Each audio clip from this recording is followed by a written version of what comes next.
ஜபத்தோட இந்த புத்தகத்தை வாசிக்கும்படியாக அன்புடன் கேட்டுக்கொள்கிறேன். அதிகாரம் 5. பயத்தின் சுரங்கப்பாதை. நரகத்தை பற்றி கர்த்தரால் எனக்கு காட்டப்பட்டவைகளையும் பிரசங்கிக்கப்பட்டவைகளையும் நான் நினைக்கும்போது நடுக்கம் என்னை பிடித்தது. நரகம் யாருடைய கற்பனைக்கும் நினைவுக்கும் எட்டாத அளவு பயங்கரமானது. மேலும் நரகத்தில் இருக்கும் ஆத்துமாக்கள் நித்திய காலமாய் அங்கேயே வேதனையில் இருக்க வேண்டியதே என்ற நினைவு என்னை மிகவும் வருத்தியது. அநேகரை இந்த அழிவிலிருந்து மீட்க என்னால் முடிந்தவரை எல்லாவற்றையும் செய்ய எனக்குள்ளே தீர்மானித்தேன். வேதத்தை பிரசங்கிக்கவும் நரகத்தை பற்றி அநேகரை எச்சரிக்கவும் தீர்மானித்தேன். பாவிகள் மனம் திரும்பி கர்த்தரின் வார்த்தையினாலே நம்பிக்கை வைக்காவிடில் நிச்சயமாகவே நரகத்துக்கு வருவது நிச்சயம். கர்த்தராகிய இயேசுவை விசுவாசித்து பாவத்தினின்று விடுதலை பெற அவரண்டை சேருவோம்.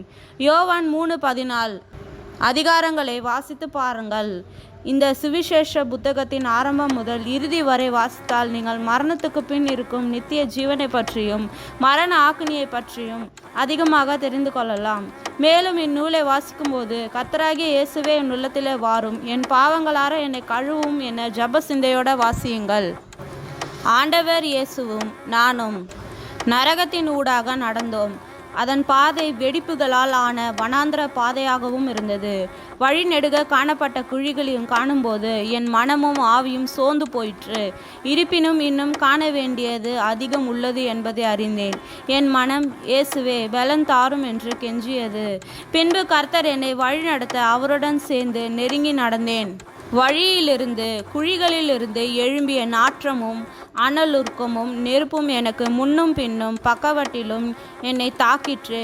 என் உள்ளமோ இவற்றை எல்லாம் எழுதினால் உலக மக்கள் நம்புவார்களா என்று எனக்குள்ளே தயங்கியது. நான் காண்பவைகளும் நான் உணர்கிறவைகளும் தாங்கிக் கொள்ளாத திகழையும் என்னில் உண்டாக்கின. பூலோகத்தாரே, மனந்திரும்புங்கள் என்று கதற ஆரம்பித்தேன். சோர்வு ஏற்பட ஆண்டவருடன் இணைந்து நடக்கலாயினேன்.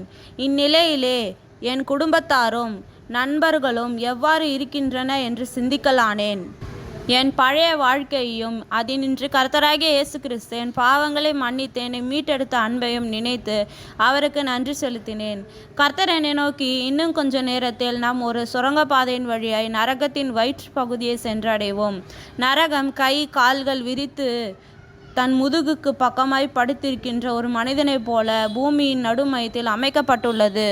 என்னை விசுவாசிக்கின்ற ஒரு விசுவாச கூட்டம் இருப்பது போல பாவத்தில் ஜீவிக்கின்ற மரண வழியை தெரிந்து கொண்ட ஒரு கூட்ட ஜனமும் நரகத்தின் அங்கத்தினராய் உள்ளனர். நான் கிறிஸ்துவின் மணவாட்டி சபையை அனுதினமும் கட்டுவதைப் போல நரகத்தின் சபையும் அனுதினமும் கட்டப்படுகிறது என்றார். அழுகையும் அலறலும் நிரம்பி எரிந்து கொண்டிருக்கின்ற குழிகளின் வழியாய் நானும் ஆண்டவராகிய இயேசுவும் சுரங்கப்பாதையை நோக்கி நடக்கலானோம். குழிகளில் இருந்த ஆத்துமாக்கள், கர்த்தாவே எங்களை இரட்சியும் என்று ஆண்டவராகிய இயேசுவை வேண்டிக் கொண்டன.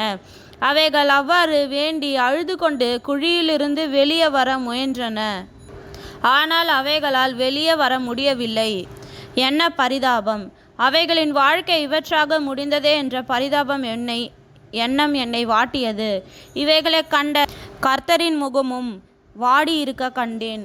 ஒவ்வொரு குழிகளிலும் எரிகின்ற நெருப்பு எனது வீட்டின் வெளியே வெந்நீர் காய வைப்பதற்கு பயன்படுத்தும் நிலக்கரி நெருப்பு தாழை ஞாபகப்படுத்திற்று.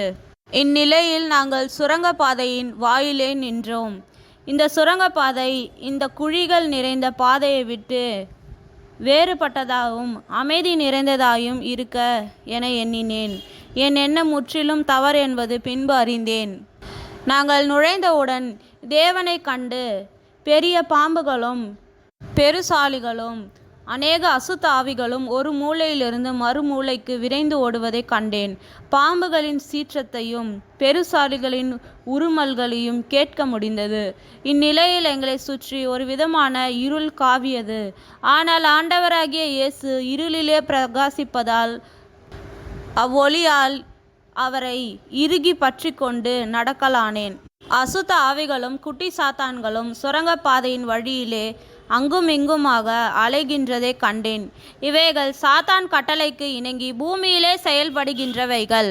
இவைகளை பற்றிய பயம் என்னை பிடித்திருக்கிறதை கண்ட கர்த்தர் என்னை நோக்கி, பயப்படாதே, இன்னும் சீக்கிரத்தில் இந்த சுரங்கப்பாதையின் இறுதியை சென்றடைந்து விடுவோம். நான் இவைகளை எல்லாம் காட்ட வேண்டியதாய் இருக்கின்றது என்று சொல்லி என்னை துரிதப்படுத்தினார். இரட்சத பாம்புகள் பல எங்களை கடந்து நெளிந்து சென்றன. 4 அடி பருமானும் 25 அடி நீளமுமாயிருந்தன. அடர்ந்த துர்நாற்றமும் காற்றை நிரப்பிற்று. அசுத்தாவிகள் எங்கும் நிறைந்திருந்தன. இன்னும் சில நெடிகளில் நம் நரகத்தின் வயிற்று பகுதியை சென்றடைவோம். இது 17 மைல் உயரமும் 3 மைல் ஆழமும் கொண்ட ஒரு கோல் அமைப்புள்ளது என்று இயேசு நரகத்தின் வயிற்று பகுதியின் சரியான அளவை விவரித்து காட்டினார். கர்த்தரால் எனக்கு காண்பிக்கப்பட்டவைகளையும் சொல்லப்பட்டவைகளையும் நான் கேட்டவைகளையும் கர்த்தரின் நாமம் மகிமைக்கென்று என்னால் முடிந்தவரை அப்படி எழுதுவது என்மேல் விழுந்த கடமையாகும். கர்த்தரின் சித்தம் நிறைவேறுவதாக. கர்த்தராகிய ஆண்டவரே, இயேசு இவைகளை எனக்கு காட்டியதின் நோக்கமும் உலகிலுள்ள ஆண் பெண் எவரும் இந்த பயங்கரமான நரகத்துக்கு வராதிருக்கவே. எனவே இப்புத்தகத்தை படித்து கொண்டிருக்கும் சகோதரனே, சகோதரியே, நீ இயேசு கிறிஸ்துவை பற்றி அறியாதிருந்தால் வாசிப்பதை தயவு செய்து நிறுத்திவிட்டு உன் பாவங்களை கர்த்தராகிய இயேசுவினிடம் அறிக்கை செய். மனந்திரும்பு. இயேசுவை உன் சொந்த இரட்சகராக ஏற்றுக்கொள். அவர் உன்னை ஏற்றுக்கொள்வார். நித்திய மரண ஆக்கினைக்கு உன்னை விலக்கி